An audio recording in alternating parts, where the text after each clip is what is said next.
Olá pessoal, bem-vindo ao canal Investigação Ilê TV. Se você é novo aqui no canal, meu nome é Sandra Di. Eu tô aqui toda terça e quinta fazendo casos solucionados, casos sem solução e também casos de desaparecimentos misteriosos. Esse caso é das Filipinas, ocorreu em 6 de novembro de 2012.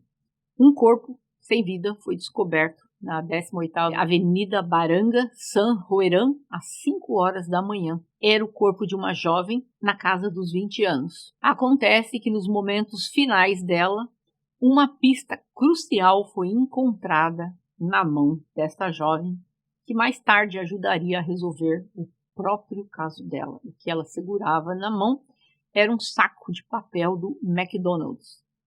E nós vamos começar a ver como que se desenvolveu essa história. O nome dela, Julie Rodelas, uma jovem modelo, linda, com um futuro brilhante pela frente. Ela era conhecida como Jaja, vou me referir a ela dessa forma. No saco do papel do McDonald's que ela segurava na mão, dentro havia um cheeseburger duplo fechado e um recibo. E o recibo tinha o carimbo de 1 hora, 2h33 da manhã, indicando uma compra feita. No mesmo dia, o corpo foi encontrado. Isto significa que uma pista maravilhosa apareceu no caso. A autópsia revelou que a Jaja não tinha apenas levado um tiro, ela havia sido violada várias vezes. Ela foi abduzida na noite anterior e por quem? A sua melhor amiga esteve envolvida. A gente chega lá. Os pais dela receberam um telefonema que nenhum pai ou mãe deveria receber, que o corpo da filha foi encontrado sem vida. Como falei, a Jaja, ela era muito conhecida nas Filipinas, ela era uma modelo linda, muito talento, e ela trabalhava também em uma das principais estações de TV. Ela estava prosperando muito na indústria do entretenimento, saía em capas de revistas famosas, aparecia na TV o tempo todo, ela amava seu trabalho de modelo. Mas isso não era a sua única paixão. Ela estudava na Universidade Aureliano. Ela estudava hotelaria e administração. Ela teve que parar a faculdade antes 3 vezes porque ela não tinha como pagar. Mas após começar a ser modelo, ela conseguiu ter uma renda que lhe propunha estudar.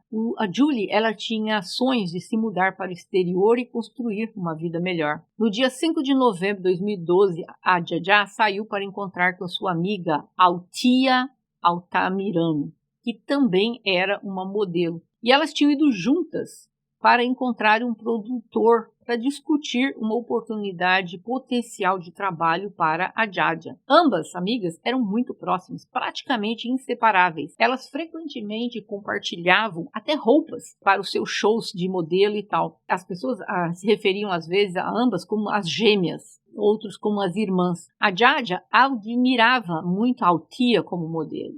E a Althea ajudou a Jaja a abrir portas para o seu sucesso inicial, já que a Althea era modelo antes dela. Então a Jaja estava começando a ser contratada muito mais do que a amiga dela, Althea. Ela começou a ter mais contratos de trabalhos de modelos, eventos para participar, que a Althea não era. Naquele dia, a Jaja e a Althea assistiram um filme no shopping center. Após o filme, elas chamaram um táxi e desceram perto do World Trade Center para encontrar uma outra amiga. Então, às meia-noite e 40, a Althea entra na delegacia de polícia, desesperada, chorando, gritando, dizendo que a Jaja foi abduzida. Ela estava tremendo, estava inconsolável. Segundo ela, apenas alguns minutos antes, por volta das 12h30, quando elas estavam caminhando perto do World Trade Center, um carro parou na frente delas e 2 homens saltaram e agarraram a Jaja e a forçaram a entrar no veículo antes de acelerarem com ela, com a Jaja. E tudo aconteceu tão rápido que a Althea ficou congelada, aterrorizada e ficou incapaz de processar exatamente o que estava acontecendo. Ela descreveu que o carro do homem tinha uma semelhança muito impressionante com o carro do namorado da Jaja. Dias após, a Althea foi novamente chamada pela polícia para um novo interrogatório. Mas dessa vez, ela não apareceu. O irmão dela, Charlie Altamirano, disse que a Althea temia por sua vida, apavorada de que ela pudesse ser a próxima vítima.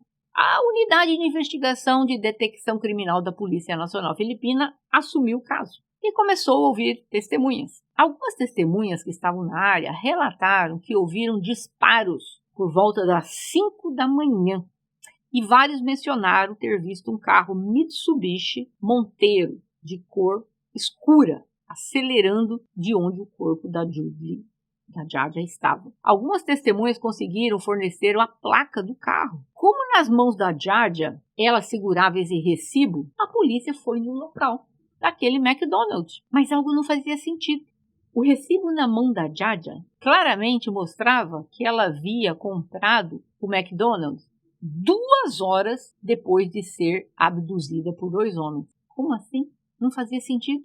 Porque a amiga dela apareceu na delegacia à 00:30, dizendo que ela havia sumido. Só que não bate com o recibo que a Jadia tinha na mão. Então a polícia disse que avistou pelas câmeras um homem de aproximadamente 30 anos estava comprando 2 refeições de cheeseburger, a mesma refeição encontrada no corpo perto da Jadia, e a polícia finalmente teve uma pista mais sobre o caso. O Mitsubishi Monteiro preto estava registrado em nome de uma mulher chamada Roselina Camboa. Mas a verdadeira descoberta veio quando os detetives entrevistaram os vizinhos da Altia e descobriram que a Altia era frequentemente vista sendo pega por um homem em um Mitsubishi Monteiro preto, um homem chamado Fernando. Ele era o filho da Rosalina. Ele também era conhecido como J.R. E ele tinha uma semelhança incrível com o homem visto na filmagem do circuito interno comprando os cheeseburgers. E isso imediatamente lançou dúvidas sobre a história da Altia. A polícia suspeitava que ela estava escondendo algo. E os detetives decidiram colocar vigilância na casa do J.R. E a descoberta veio em 10 de novembro de 2012, às 18 horas. A polícia viu o pai do J.R. saindo de casa com uma peça de roupa, discretamente indo para o carro dele, seu Toyota preto, que o levou direto para um bairro chamado Apetbanga. Lá eles encontraram a Altia e o J.R. Aparentemente, eles estavam tentando fugir no Mitsubishi Monteiro. Eles viram que a coisa estava se fechando e eles resolveram fugir. Só que a polícia tinha colocado uma escuta lá, estava seguindo eles e tal. E aí, quando viu que eles iam desaparecer, eles foram presos. A Altia, quando ela foi interrogada, bem como o J.R., como que ocorreu tudo isso, a conexão, a polícia expôs todas as evidências para eles. O recibo do McDonald's encontrado na cena do crime, as imagens da câmera de segurança mostrando o J.R. no McDonald's comprando o tal do cheeseburger. E uma vez a Altia sendo pressionada, ela acabou revelando algo terrível para os policiais.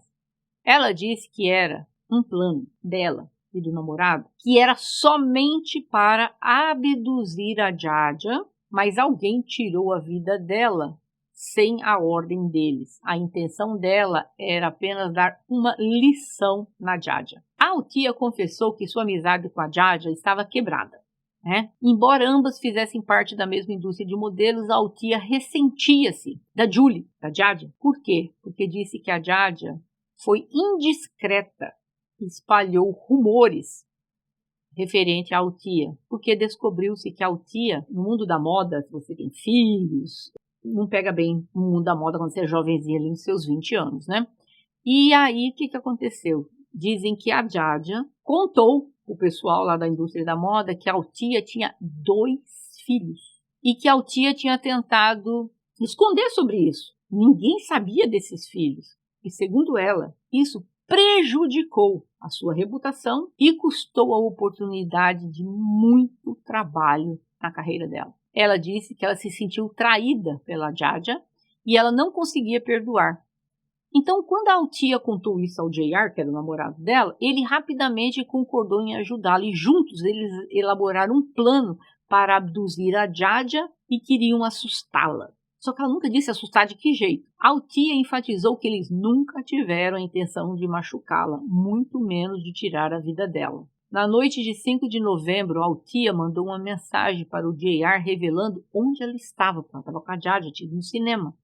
Ela disse que logo após, o carro Mitsubishi Monteiro apareceu e a Altia observou enquanto 2 homens saltavam, agarravam a Julie e a forçavam a entrar no veículo. A Altia alegou que após a abdução, o arrependimento começou a tomar conta dela. E ela se lembrou de querer parar os homens e puxar a Jadia de volta, mas ela não agiu. Em vez disso, ela chorou na rua, estava lá, pareciam lágrimas, dizem, genuínas, e um policial a encontrou chorando na rua. E ele a levou para registrar um boletim de ocorrência às 12h40 do dia 6 de novembro. Durante o interrogatório, Althea admitiu ter enviado mensagem de texto para o J.R. pedindo para que ele fosse buscá-la na delegacia de polícia. Ele chegou logo depois acompanhado pelo seu pai e eles saíram juntos. Althea insiste que não tinha ideia que tinham tirado a vida da Julie. Ela apenas sabia que ela tinha sido abduzida. Ela apareceu chorando na filmagem para a imprensa, mas ela não tinha uma lágrima. Ela disse que seu namorado estava muito bravo com a Jadia. A Jadia contou que a Althea tinha 2 filhos. Aí o povo parou de querer chamar a Althea para fazer eventos e coisas da moda e tal. E que ela queria dar uma lição, que ela só queria que ela ficasse com medo, mas que aparentemente alguém acabou fazendo algo que, segundo eles, fugiu do controle. A Althea, antes da prisão dela, voltando aqui no tempo, ela entregou as coisas que eles acharam da Jadia, a bolsa, a sandália e alguns itens deixados para trás durante a abdução. A Althea pediu a esses amigos que devolvessem esses pertences à família da Julie. O casal antes dela ser presa, eles tentaram se esconder, como eu falei, na casa da família e tal. A Althea contou que ela recebeu um telefonema dizendo que a Jadia havia falecido. E ela ficou apavorada, porque ela disse, como que isso aconteceu? Não era para nada disso ter acontecido. Aí o que falou? O J.R. disse para ela, a Althea, ele havia pedido uma terceira pessoa fazer um trabalho. Ou seja, ela tentou colocar culpa no J.R. Ela alegou lapsos de memória, mas afirma que ficou sabendo do falecimento da Jadia há muitos dias após. Mas se isso foi verdade, então por que ela estava se escondendo? Se ela não sabia que a amiga tinha falecido, por que ela estava se escondendo? Isso não fazia sentido. No interrogatório, aqui o J.R. também negou o envolvimento e falou que o responsável era um homem chamado J. Marr. Ele disse que ele contratou esse tal de J. Marr, que levou a Jadia para um esconderijo após a abdução. A polícia rapidamente seguiu a pista, invadiu o esconderijo e tiros foram trocados entre a polícia e os suspeitos e acabou um deles falecendo, Bob Usman. E eles conseguiram prender outros 2, o Jaymar Jawad e o Jalan Passuilan. De acordo com a declaração desses homens, eles disseram o seguinte, que no dia 5 de novembro, eles estavam lá tomando conta da Jadia, que disseram que era para deixá-la lá, mas não para fazer nada com ela, mas que depois eles voltavam. Acontece que apareceu, dia 5 de novembro, um outro homem lá, chamado Efron Talib. Aí o J.R. disse que ele queria que o Jaymar e o Efron Talib ajudassem a dar uma lição na rival da sua namorada. E segundo esses homens, eles por lealdade concordaram sem hesitar. Eles deviam muitos favores ao J.R. Isso eles falando na delegacia. O grupo dirigiu o Mitsubishi Monteiro do J.R. Esses homens jantaram num restaurante chamado Ocean Bay Restaurant. Os 3 homens entraram no restaurante por volta das 8. Ficaram aproximadamente 1 hora lá. E de acordo com o J.R., eles saíram somente depois que o J.R. recebeu uma mensagem de texto da Althea. Que era para dizer que ela já tinha terminado de sair do cinema e já podiam ir lá abduzir a moça. E eles arrastaram a Jadia para dentro do veículo e foram para uma casa. O plano era, segundo esse povo todo, era apenas assustá-la. Mas as coisas mudaram quando a Jadia reconheceu o J.R. Isso mesmo, a voz, ela devia estar com o rosto vendado, uma coisa assim. Ela reconheceu a voz dele. Ele era o namorado da melhor amiga dela. E a Jadia implorou por sua vida repetidamente, dizendo, J.R., me desculpe, J.R., me desculpe. O Jaymar disse que quando o J.R. ouviu isso, que ela reconheceu o nome dele, pela voz dele, pronto. Aí ele falou, agora já era, vou ter que tirar a vida dessa mulher. Ela já sabe que eu participo disso. Acontece que, segundo esses homens, esse tal de Talib estava lá dentro da sala e ele levou a Jadia para uma sala separada e ouviram a Jadia implorando, por favor, não. Então, silêncio cerca de 10 minutos. Esses homens disseram que eles saíram do local, deixando lá o Talib e um outro homem chamado Adib para cuidar da Jaja. E depois que o J.R. saiu, o Jaymar foi para a casa dele para dormir. Mais tarde, naquela noite, o Jaymar foi acordado por um homem chamado Bob, que parecia assustado. Ele disse que um homem conhecido como Aldous tinha aparecido inesperadamente no esconderijo. E o Bob não sabia o que fazer. Quando o Jaymar saiu correndo da casa, voltou lá para o local e encontrou o Talib de guarda do lado de fora. O Aldo estava falando com a Jaja, segurando uma pistola. O Jaymar o confrontou e disse a ele para deixar a Jaja em paz, que não era para mexer com ela, que o J.R. deixou-a sob os cuidados dele, e ele foi claro que não era para mexer com ela. Mas o Aldo não era de recuar. E aí ele disse assim que você vai jogá-la fora de qualquer maneira, então deixe-me usá-la primeiro. E esse homem, esse monstro, e o outro, o Bob, violaram a moça. O J.R. retornou ao esconderijo carregando uma refeição de hambúrguer. É o hambúrguer que eles viram. E ele entregou ao Jaymar, que se aproximou da porta do quarto onde a Jaja estava sendo mantida e passou a refeição para dentro. Ele tinha ido lá comprar um sanduíche para a moça. O tal do Aldo estava lá dentro. O Aldo, após violar a jovem, ele disse: está tudo bem, eu terminei. O Aldo perguntou qual seria o próximo passo. O J.R. disse: atirar nela. E aí, o J.R. disse para Julie, para ela comer a comida dela tranquila, que ela seria levada para casa em breve. Sem saber o que a esperava, a Jaja recusou a refeição, dizendo que comeria assim que chegasse em casa. O Jaymar estava desconfortável. Segundo ele se distanciou dos eventos e foi embora. Mas ele continuou pedindo atualizações do caso. De acordo com o depoimento do Jaymar, ele ficou sabendo que o Aldo admitiu que ele foi o primeiro a atirar na Jaja, seguido pelo Talib, que dispararam 5 vezes na cabeça dela. O Jaymar, quando soube de tudo isso, disse, abre aspas, foi demais, fecha aspas. Ele achou que o povo exagerou nos tiros. Ele estava preocupado com a quantidade, não com o ato. O corpo sem vida da Jaja foi jogado na beira da estrada e uma vez lá a deixaram e ainda deram mais um tiro nela. Ela foi violada várias vezes por Ifran Talib e Aldous. Olha a rolo que deu. Segundo a moça, ela e o namorado iam dar lição.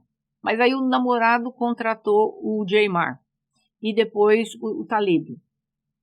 Só que quando eles estão lá dentro, chega mais um outro grupo que não tinha nada a ver com eles, que é o tal do Aldous. E ali vai chegando mais gente que fizeram aquelas coisas horrorosas com ela e aí tudo saiu de controle. O Talib e o Aldo foram, segundo a polícia, diretamente responsáveis, por violar e tirar a vida dela, sob as ordens do J.R. A Altia e o Jaymar e o Jalan foram todos formalmente acusados de abdução e por terem tirado a vida dela, enquanto os outros 2 fugitivos, Aldo e Talib, enfrentaram acusações adicionais de violação. Eles são foragidos até agora. Em 22 de novembro de 2012, durante a acusação à equipe jurídica da Altia e do JR, a equipe entrou com uma petição para anular o julgamento, porque disse que as prisões foram ilegais. O tribunal rejeitou o pedido em fevereiro de 2013.